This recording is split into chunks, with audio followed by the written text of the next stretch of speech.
The civilization born of Judeo-Christian values, ancient Greek philosophy, and the discoveries of the Enlightenment is staring at the abyss brought there by its own hand. To put it starkly, Europe is committing suicide. How did this happen? It's a complicated story, but there are two major causes.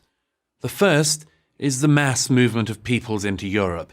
This has been going on steadily since the end of World War II, but sped up massively in the migration crisis of 2015 when more than 1 million migrants poured into Europe from the Middle East, North Africa and East Asia. The second, and equally significant, is that Europe lost faith in itself, its beliefs, its traditions, and even its very legitimacy. Let's take a closer look at both causes.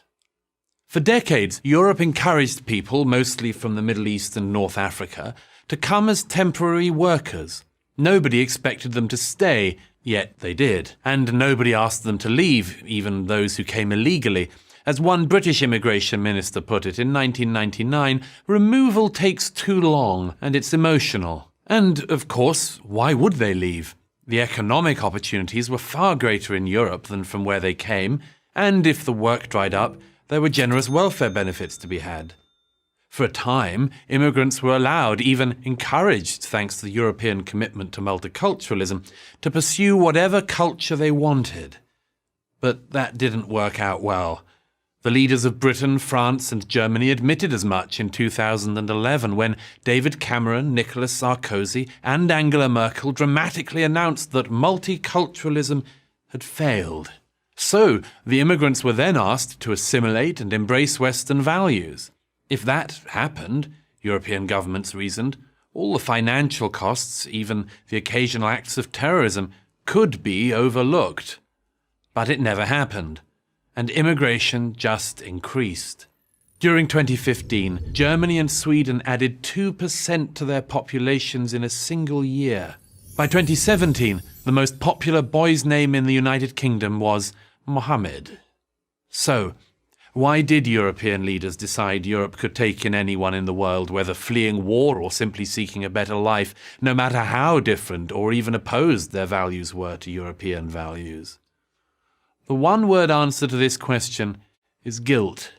Aren't these refugees, the thinking goes, fleeing the consequences of European imperialism?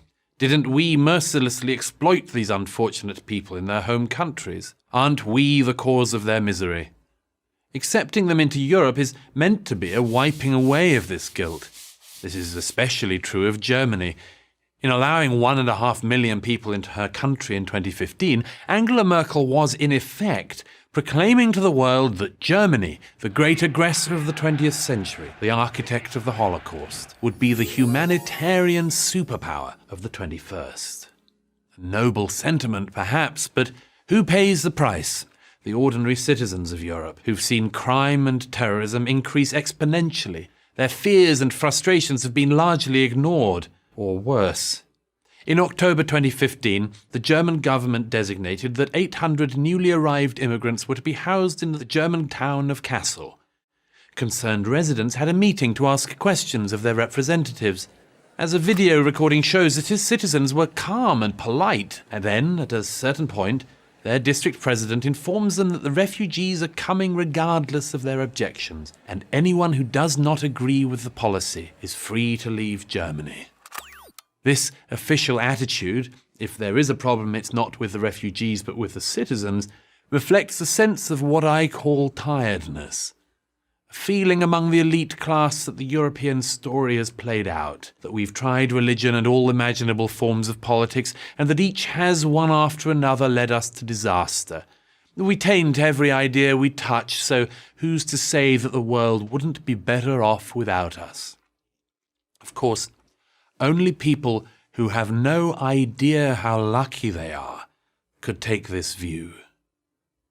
Ironically, no one knows this better than those refugees who truly did assimilate and who defend Western values.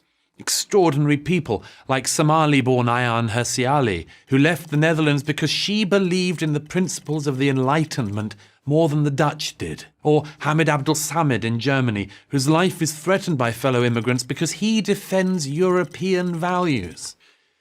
This is the stuff of suicide, the self-annihilation of a culture. It is possible that ordinary Europeans will join their leaders in this pact, but recent opinion polls suggest that they have no intention of doing so. How they act on that intention will be the great story of the years ahead. Are we about to witness the end of Europe, or its rebirth? I'm Douglas Murray, author of The Strange Death of Europe, for Prager University.